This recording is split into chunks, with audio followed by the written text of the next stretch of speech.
Intéressons-nous dans ce tutoriel aux différents modules, quelques modules qui sont installés et préinstallés avec K2. Nous allons en voir deux d'entre eux, le K2 Tools et le K2 Content que vous avez ici. Donc je vais commencer par le K2 Content. Quand on l'ouvre, c'est en fait un espèce de module universel en fait, qui va servir à un certain nombre d'affichages. Là, en l'occurrence, il s'agit d'un élément qui va être utilisé pour le contenu, d'où justement le terme de K2 Content. Donc nous allons par exemple faire ce choix sur le côté, dans la partie source.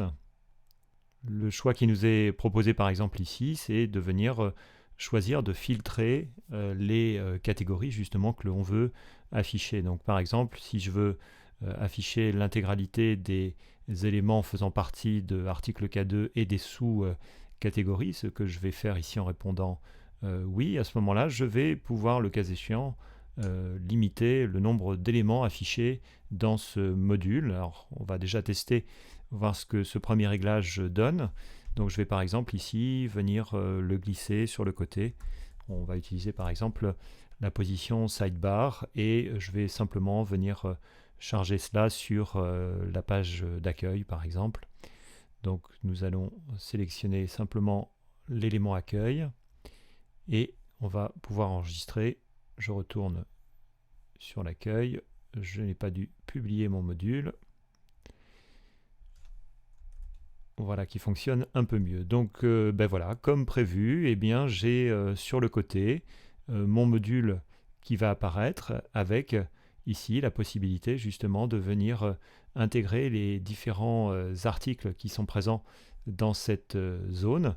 Alors là, en l'occurrence, on a l'impression qu'il y a des modules de recherche qui s'intègrent à l'intérieur. Or, il s'agit simplement des articles présents à l'intérieur de cette catégorie. Donc si jamais je veux par exemple me limiter simplement à la catégorie Joomla, je vais ensuite enregistrer, actualiser. Voilà, ce sont les mêmes articles qui sont publiés dedans. Et je vais définir par exemple le classement des éléments. Alors par défaut, je pense qu'il me classe les éléments par ordre de création. Je vais lui imposer, tiens, par exemple, un ordre aléatoire, de façon à avoir une liste qui changera à chaque fois que cette page viendra s'actualiser, ce qui amènera un petit peu plus de dynamisme à l'intérieur justement de ce module. Or, vous voyez que ce module reste quand même important en taille. Et bien, c'est là qu'interviendront justement les différents réglages de mise en page que vous allez pouvoir trouver. Alors, vous pouvez limiter au nombre d'articles, on l'évoquait tout à l'heure. Vous pouvez également ne pas forcément montrer les éléments en vedette, qui sont des façons d'étiqueter les articles qui sont l'équivalent des articles en vedette de Joomla. Ensuite, un peu plus bas, vous aurez des options de visualisation des éléments. Et là, en l'occurrence, c'est justement à cet endroit-là, par exemple, que vous allez pouvoir masquer l'avatar, qui est en fait le petit pictogramme qui apparaît ici, et qui est l'avatar de l'auteur de l'article. Nous allons pouvoir donc supprimer le nom d'utilisateur et son avatar. Nous allons ensuite pouvoir mettre la description de l'utilisateur non. Nous allons ensuite limiter le texte à une vingtaine de mots par exemple, et je vais ne pas faire apparaître les images mais simplement voilà, le texte, pas les vidéos. Je vais regarder s'il y a d'autres choses qui méritent d'être cachées, et par exemple voilà, le compteur, comme ça fera une vue en moins, la date et heure de création et le nombre de vues. Je vais venir les masquer, pièce jointe également. Voilà, on va déjà regarder ce que donne ce nettoyage. Donc si j'actualise, vous voyez qu'ici mon module est beaucoup plus compact. Donc j'ai ici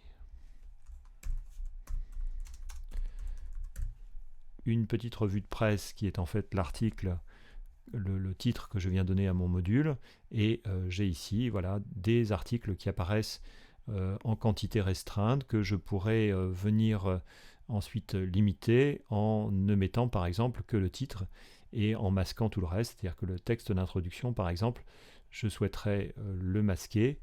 Quand je viens actualiser, vous voyez qu'ici ma liste ne contient finalement que les éléments nécessaires. Alors il se trouve que certains boutons également apparaissent ici puisque les articles ont des notions de lire la suite, donc il y a une coupure qui se fait dans les articles, mais normalement ces boutons ne devraient pas figurer à cet endroit-ci, donc il faudra en tenir compte dans la rédaction de l'article en question. Mais voyez qu'ici, eh bien, nous avons à notre disposition justement un module qui va se contenter, en tout cas c'est une bonne chose, de venir de façon aléatoire. Vous voyez, à chaque fois que j'actualise la page, eh bien, je vais avoir un contenu qui va être différent, mais toujours puisé dans la même catégorie, c'est-à-dire ici la catégorie Joomla.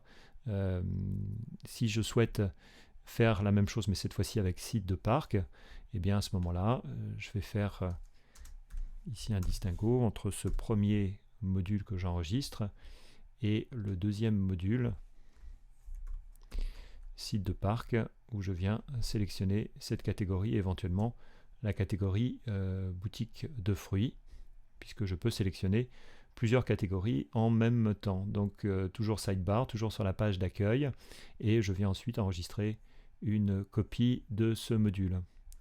J'actualise, et j'ai bien ici, vous voyez, les deux éléments en question, et à chaque fois que je vais actualiser la page, eh bien, vous voyez que ces deux blocs viendront automatiquement se mettre à jour.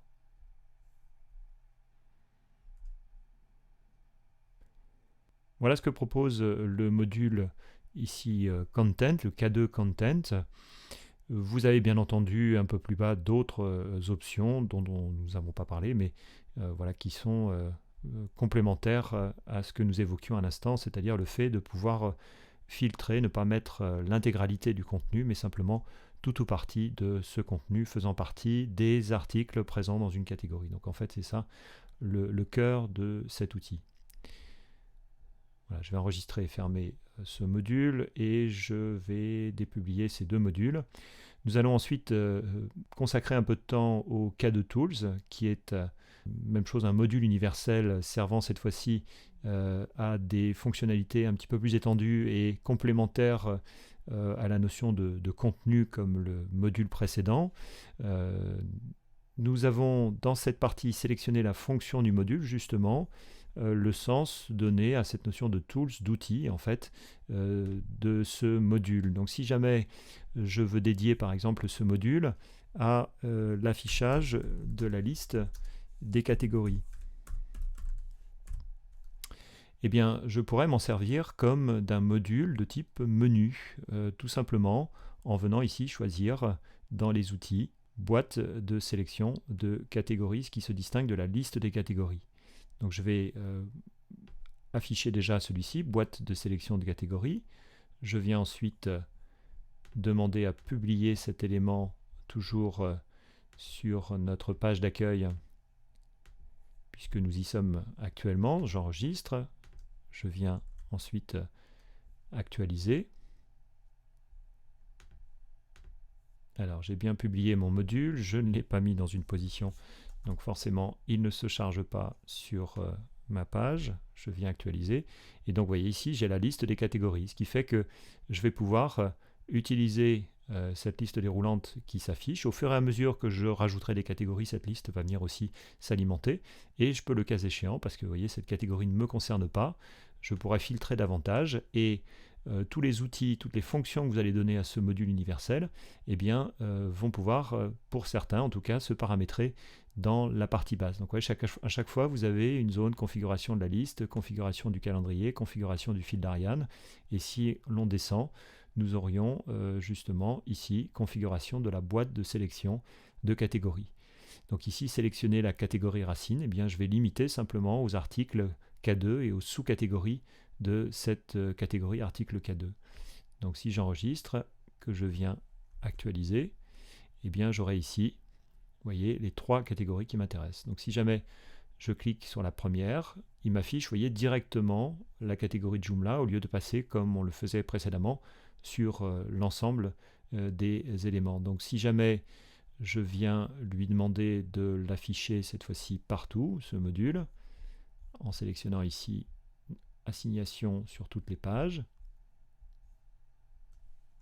Voilà, ça veut dire que sur n'importe quelle page, ce module va me permettre de passer d'une catégorie à l'autre par un simple clic. Autre type de module ou d'outils disponibles à l'intérieur de cela, il y a un moteur de recherche par exemple. Donc je vais toujours en sidebar A, publier ici un module que je vais vouloir être une boîte de recherche. Donc je vais ensuite venir faire une copie de ce module. Copie qui va se voir sur toutes les pages, donc j'actualise. Et j'aurai bien ici cette fonction de recherche. Donc si je recherche un article qui s'appelle débutant et que je fais entrer, eh bien vous voyez qu'automatiquement, il va me rechercher justement cet élément. Alors d'autres options sont disponibles. Je vais descendre un peu plus bas justement dans la configuration de la boîte de recherche. Ce qui est intéressant ici, c'est que l'on va pouvoir filtrer l'endroit où justement cette recherche se fait. C'est-à-dire que si j'ai beaucoup d'articles et que je suis dans la partie plutôt catégorie de Joomla, mais je vais lui demander de venir chercher dans cette sous-catégorie. Si je suis, et vous pourrez sans aucun problème dupliquer ce module universel pour par exemple ce qu'il vienne de s'afficher que lorsque vous affichez les éléments de la catégorie site des parcs, et ce qui fait que vous créez une zone de recherche qui ne recherchera que dans la zone que vous affichez actuellement. Donc si je limite à cette partie-là, je peux le cas échéant lui dire de ne pas traiter les sous-éléments, puisque c'est le cas ici. Je vais ensuite pouvoir activer la recherche directe. Alors qu'est-ce que cela signifie? Eh bien, il y aura en fait un affichage qui sera progressif des résultats les plus pertinents en fonction de ce que vous recherchez. Ce qui fait que si je suis sur la page d'accueil par exemple et que je vienne sélectionner simplement début, eh bien il va me lister tous les articles de cette catégorie, puisque je l'ai limité à la catégorie de Joomla, donc tous les articles de cette catégorie contenant justement DEBU, ce qui va être le cas ici, et je vais pouvoir ensuite cliquer sur l'article qui m'intéresse pour y accéder directement. Alors vous voyez que contrairement à ce que nous avions récupéré, en tout cas déclenché tout à l'heure, eh bien c'est l'ouverture de l'item sans passer par la liste synthétique de l'article qui apparaît. Je reviens sur le précédent résultat, je vais désactiver cette recherche directe, j'enregistre, je vais revenir sur la page d'accueil, et donc ici si je mets débutant, vous voyez qu'ici j'ai une vue plutôt synthétique. Donc si j'ai demandé les 100 premiers mots, par exemple, je n'aurai que les 100 premiers mots, le titre, la catégorie dans laquelle c'est publié, et ensuite je fais un savoir plus. Si j'ai besoin de faire un tri plus important à l'intérieur des articles, eh bien vous voyez qu'ici, ce sera quand même beaucoup plus facile pour moi de choisir le bon article avant de pouvoir cliquer sur en savoir plus pour afficher le détail de cet article. Donc voilà, un premier module que nous avons découvert, le K2 Content, qui est orienté plutôt contenu et affichage des éléments en fonction de leur catégorie, et un outil qui est fort intéressant, qui est l'outil K2 Tools, dont nous avons vu deux exemples. L'exemple de cette liste de catégories qui fabriquait sous forme de boîte de sélection un menu listant les catégories que vous pouviez filtrer. Nous avons vu ensuite la boîte de recherche.